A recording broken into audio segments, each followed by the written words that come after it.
చాలామందికి Moto vlogging చేయాలని ఉంటుంది, కానీ గోప్రో లాంటి యాక్షన్ కెమెరాస్ కొనడానికి బడ్జెట్ ఉండదు. సో మొబైల్తో మోటో వ్లాగింగ్ ఎలా సెటప్ చేయాలి?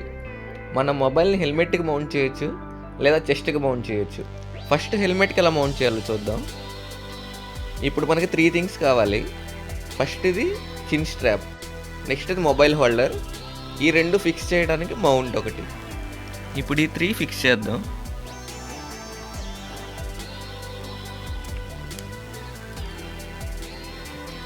ఇప్పుడు ఈ మొత్తాన్ని హెల్మెట్కి ఫిక్స్ చేయాలి.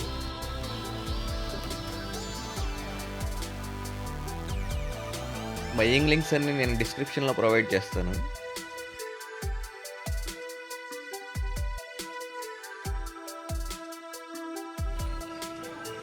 ఇప్పుడు ఇలా ఉంటుంది మొత్తం ఫిక్స్ చేసినాక చూడడానికి. ఇప్పుడు ఒక మొబైల్ తీసుకుని మొబైల్ హోల్డర్లో ఫిక్స్ చేయాలి. ఒకటి గుర్తుపెట్టుకోండి, స్క్రూ ఉన్న మొబైల్ హోల్డర్స్ మాత్రమే యూస్ చేయండి, లేదంటే మొబైల్ పడిపోయే అవకాశం ఉంటుంది. నెక్స్ట్ మనకు కావాల్సింది మైక్. 3.5mm జాక్ ఉండాలి. ఒకవేళ మీ మొబైల్కి 3.5mm జాక్ లేకపోతే టైప్-C కన్వర్టర్ ఒకటి కొనుక్కోవాలి. మైక్ క్లిప్ని చిన్న దగ్గర ఫిక్స్ చేయాలి.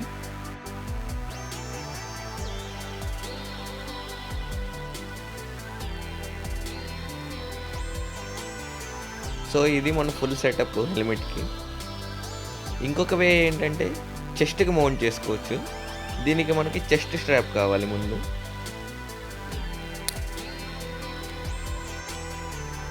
మొబైల్ హోల్డర్, మౌంట్, ఈ 2 కామన్.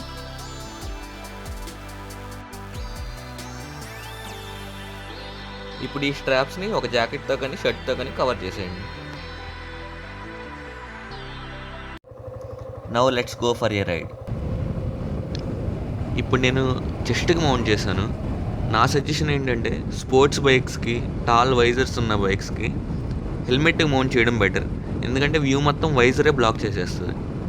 అదే నేకెడ్ బైక్స్కి అయితే లైక్ KTM డ్యూక్ కానీ, NS200 కానీ, FZ కానీ ఇలాంటివి వైజర్ లేని బైక్స్కి చెస్ట్కి మౌంట్ చేయడం బెటర్.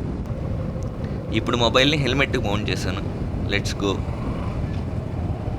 వ్యూ చూడండి ఎంత క్లియర్గా కనిపిస్తుందో హెల్మెట్కి మౌంట్ చేసినాక. మనం సీనరీని మిస్ అవ్వట్లేదు టాల్ వైజర్ ఉన్నా కానీ. బట్ హెల్మెట్కి మౌంట్ చేస్తే హెల్మెట్ వెయిట్ చాలా పెరుగుతుంది. పైగా ముందు వైపు వెయిట్ ఉంటుంది కదా, సో నెక్ పైన ఎక్కువ ఎఫెక్ట్ పడుతుంది అనమాట. ఎక్కువసేపు ఇలా డ్రైవ్ చేయలేం, నెక్ పెయిన్ వస్తుంది. ఇంకొక ఇంపార్టెంట్ విషయం ఏంటంటే మీ వీడియోని వైడ్ యాంగిల్ మోడ్లో పెట్టడం మర్చిపోవద్దు. That's it guys, take your phone and start moto vlogging. Thanks for watching. Love you all.